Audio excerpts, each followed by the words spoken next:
Ryan Newman off turn 4 for the final time. Blaney to the outside, to the inside. Here comes Hamlin up the outside. Wow. Crash into the wall, into the air goes Newman.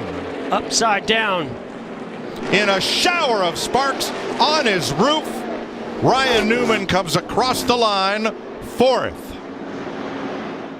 Tried to get low. Ryan Newman goes around, and the car goes to its roof, and here's the on-rushing Corey LaJoie picking it up and over. Kyle Busch, he's looking. Hamlin edges ahead. They touch! They touch, and here comes Kyle. Hamlin, Logano on the wall. Hamlin spins down the racetrack, and Kyle Busch wins in California. I thought they'd be nice to each other. Watch his car. Watch the back of the car. Ooh, I mean, the whole car just came up off the ground. And I don't see any safer barrier in that area right there. I don't either, Larry. But Darrell, I agree with you. That's not over-aggression. That's not payback. I am a little concerned for Denny because that was an incredibly hard hit. Keselowski try to win it. I don't know. I don't think he can step out until he waits till the last second and picks up. He goes to the outside. Is Edwards going? Oh, no! He turns him. No! Oh, and that destroyed the front end of Newman's car. No! Spring, that's Brad in the black car. They're racing for the win. Carl said he may have come down just a bit. Brad held his line to keep from going over the yellow line. Ryan Newman gets wrecked, and Edwards flies into the fence.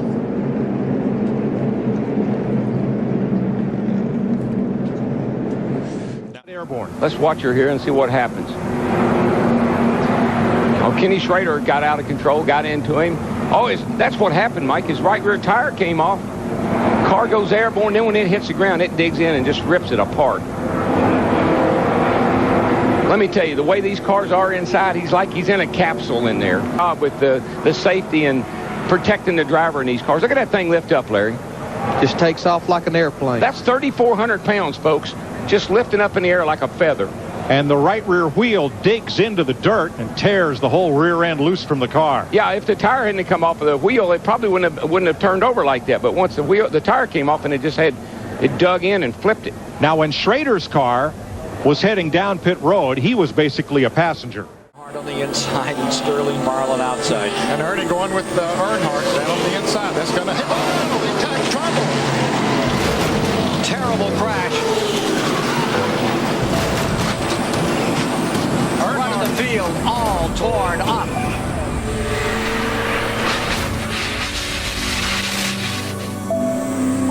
Earnhardt's number 3. Head on into the wall at 190 miles an hour. He almost got upside down. That car got very high off the ground. And they're going to cut him out of the car. And Earnhardt is on his feet. Dale Earnhardt, one tough customer, gives the thumbs up as he walks away from one of the worst incidents in his racing career.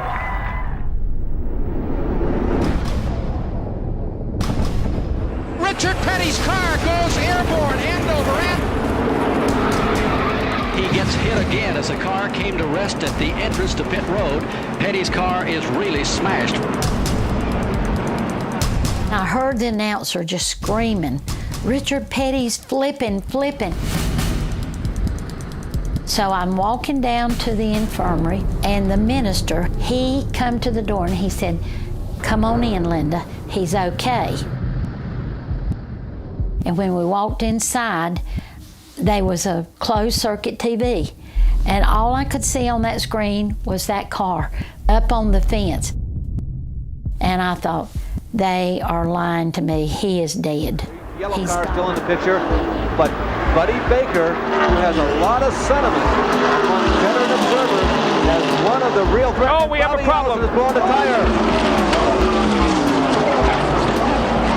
Bobby Allison with a horrible crash here on the front stretch. It has torn out a complete section of protective railing separating it. Alan Kulwicki becomes while he was right here in the tri-oval nearing the starting line. Right rear, it begins to shred. and the car goes out of control, you're at 210 miles an hour. You can see the right rear going, see the debris there on the left-hand side of your screen. Earnhardt avoids Bobby. The car goes backwards. The aerodynamics get underneath the car, and Allison gets up into the fence. The aerodynamics lifted the car. They're not built to go backwards. Right underneath Harold Kinder. This is a chess game that is being played here. Oh, trouble! Ricky Rudd slamming toward the wall. Crashing, rolling over, side over side.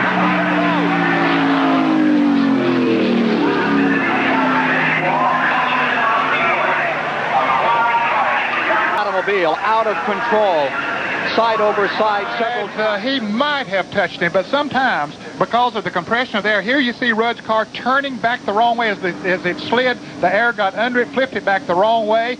I think that it was a blessing that it didn't get into that wall, Ken. It started spinning away from him just like a bucking horse, going in every kind of a direction. And of course, Ricky Holt. Only his second NASCAR Sprint Cup Series start. He finished 26th at Martinsville. Whoa, whoa, guys, whoa, whoa. Oh, no. Oh, my gosh. I have never seen anything like that in my life. He hit that wall a ton. Oh, my gosh. So you all probably remember 2008 Texas Motor Speedway, my second Cup race in the Cup Series, rookie, and going out to qualifying, single car qualifying. David Gilliland had gone out and had an engine failure just before I went out, so there was some speedy dry on the track, and I got a little bit high in turn one, got loose, and I went to go to the brake pedal, and the brake pedal wasn't there. The brakes were pulled back, and so I didn't know what to do but just hit the gas. So I smashed the gas, and that was the wrong choice. I should have just rode it out.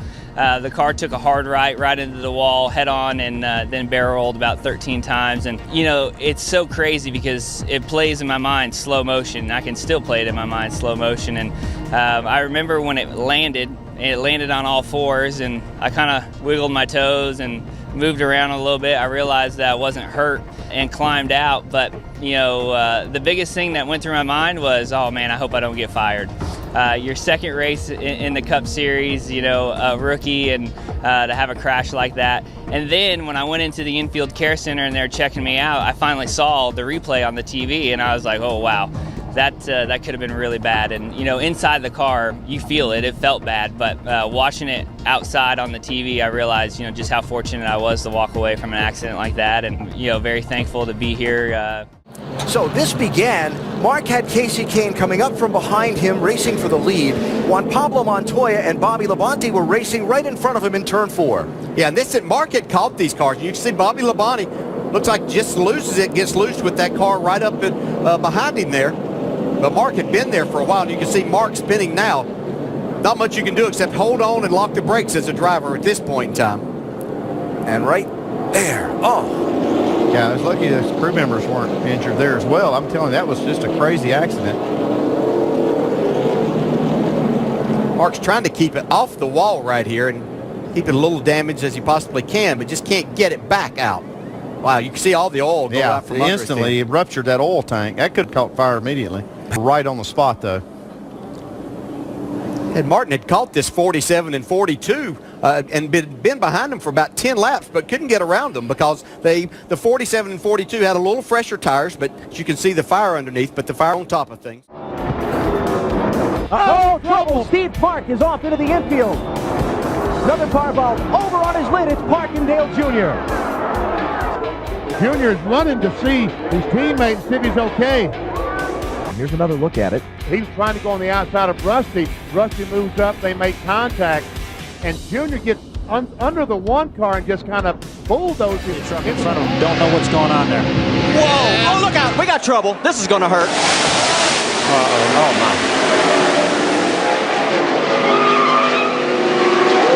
Oh, my.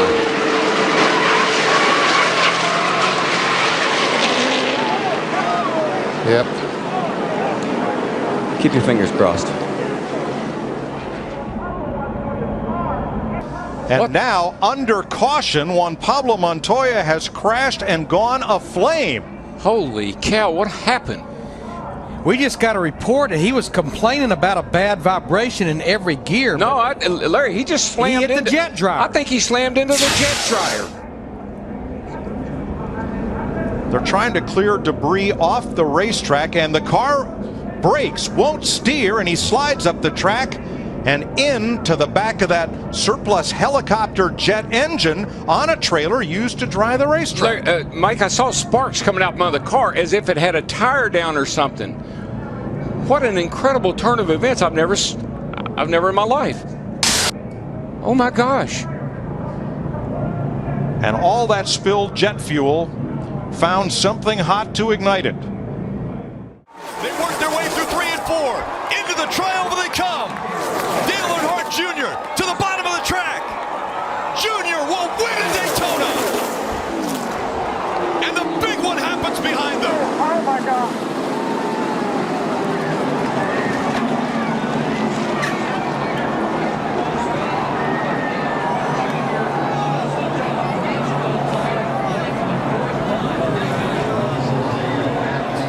Then the accident takes place behind him. Yeah, the 11 gets kind of stuck in the middle there and comes across the Ford's bumper. As he does, he spins back in, gets the 3 airborne, and he just gets projected off the other cars right up into the fence. He went from the bottom of the racetrack over 2 rows of cars and into that catch fence. Here we go. You can see him on the bottom. Rex starts in front. He runs in the back of the 24. Gets up on the 11. Now he's on top of the 55. Now it's just along for the ride. Yeah, watch the car stop. Watch the car stop. It gets him those poles, and it goes from, I don't know what, 180, 190 miles an hour, I'm just guessing, to a complete stop. That is unbelievable. And it looks like a tour. That's 3,500 pounds. That stock car is extremely heavy. You see here after he's upside down, the 2 is spinning. Obviously, he's already lost control, makes more contact with the 3. Daytona. Who's going to get here first? Regan Smith 7, Keselowski 22, Stewart 33, and